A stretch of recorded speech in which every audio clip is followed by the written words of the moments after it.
I'm driving through the American Southwest in the biggest, newest thing from BMW, and by big, it really is. It's the all-new 2019 X7. Do me a favor, hit subscribe below. We have a lot more reviews coming your way. The X7 is the latest and the biggest SUV from BMW. It's about 9 inches longer than the X5 and comes standard with 3 rows of seats. You can get it as either a 6 or 7 passenger. The 7 passenger is an option, gives you a second row bench. Prices start right around $75,000 for the xDrive 40i that has a 6-cylinder that's turbocharged, puts out 335 horsepower. You can upgrade to the xDrive 50i, but that's going to set you back $94,000, has a turbocharged V8 that puts out 456 horsepower. More importantly though, let's find out how it drives. All right, at the moment, I'm driving the X7 with the turbocharged V8 that has 456 horsepower. We're about to get on a highway, so let's floor it. It's got plenty of power. I actually have to back off now because there's a truck there, but it gets up speed very confidently. The V8 sounds pretty decent too. We drove under a short bridge a while back and had the windows down. It's a good burly V8 sound, and going to pass, it's effortless. On the road, you feel the height of the car.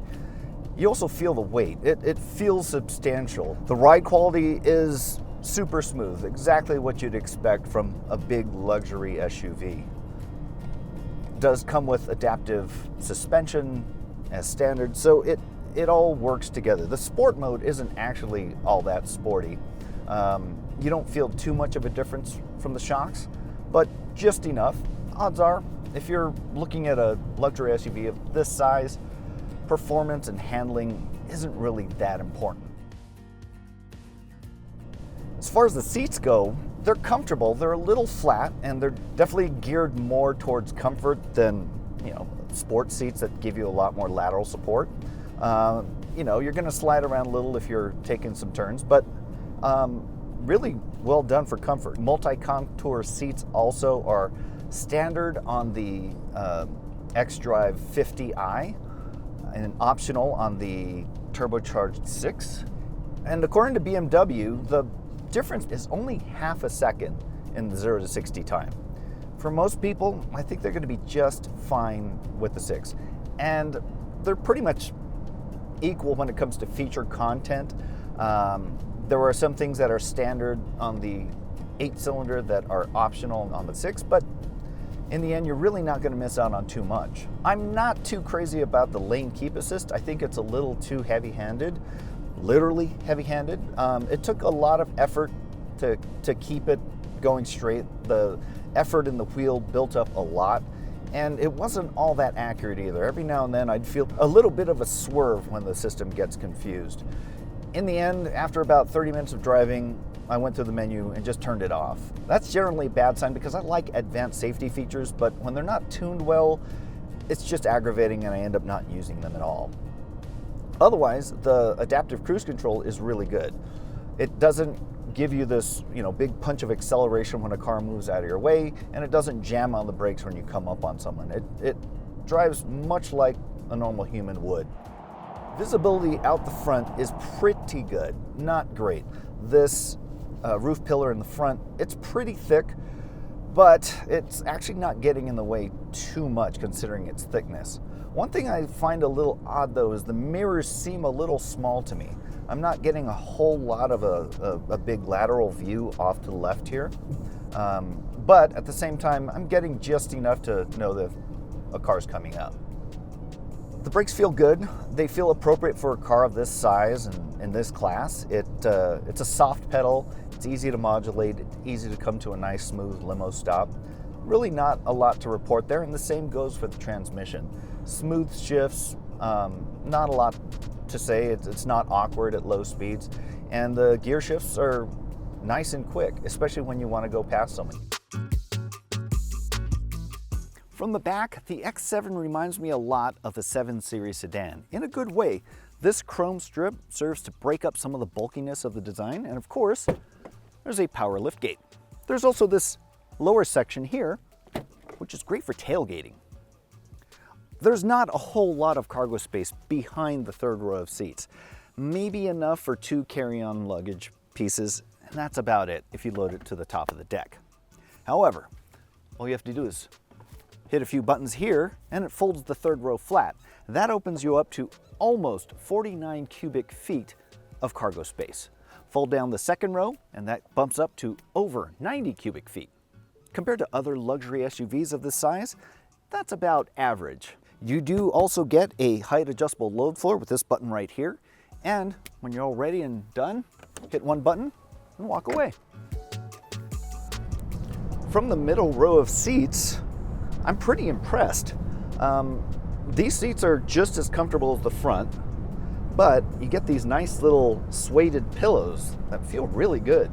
Just enough adjustments. There's no seat cushion rake angle adjustment, but it feels about right. I'm getting plenty of support, which means that the seats aren't mounted too low to the floor, which they'll typically do. Actually, they're raised, so I have a really good view out the front. It's got to be at least a few inches taller ride height-wise than the front seats. And that tends to open it up, make it feel more spacious, rather than being kind of confined and not seeing what's up front. With this particular test car, we have sunshades and a massive panoramic sunroof, which is neat because it has almost a polka dot pattern in it. It's a little unusual, but I like it. It's just a little something different. Quad zone automatic climate control is standard, and we have it here, and you can get a 5th zone for the third row as well. I also have the rear entertainment system here. It's a nice big touchpad. It's almost the size of an iPad, and you have plenty of entertainment options. And you can also keep tabs of what the driver sees navigation-wise. One thing I like is these armrests kind of give you a really nice place to set your elbows, and the middle ones, the inboard ones, are adjustable and ratcheting and slide forward and back. Takes a little while to finally get that adjustment you want, but it feels just about right. Materials quality back here is as nice as the front, which is pretty typical for a flagship luxury vehicle. On other vehicles, they might scrimp a little here and there and use more durable but not as attractive materials. That's not the case with the X7. Everything is as nice back here as it is up front. I do hear a little more road noise than I'd expect, but we are on some rather coarse asphalt. There were some moments where we're on some really smooth asphalt and it was as quiet as a crypt. So that's kind of hit and miss. Accessing the third row takes a little bit of patience. You hit one button and the second row slides rather slowly forward, but it is still rather elegant and, well, doesn't have all that clunkiness that you'd find in some others. It's really not too much of an awkward stoop to get to your seat, and it's just another button touch to get it to fold back. All right, now I'm in the third row, the rearmost row of the X7, and the middle seat here is set for me with just maybe an inch or two of knee room in front.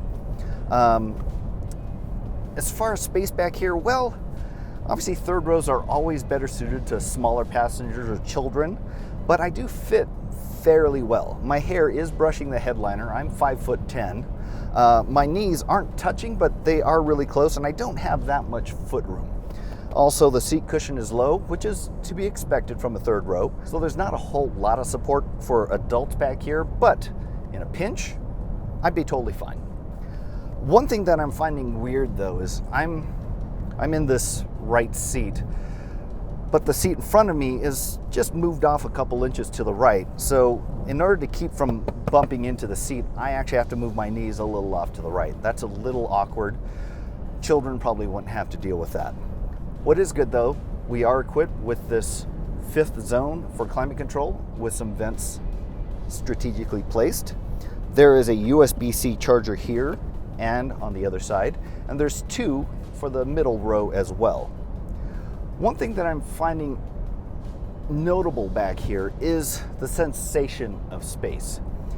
I realize, by touching and bumping into whatever is around me that it's not all that spacious. But this extra sunroof here, this window here, it opens it up and it doesn't feel claustrophobic.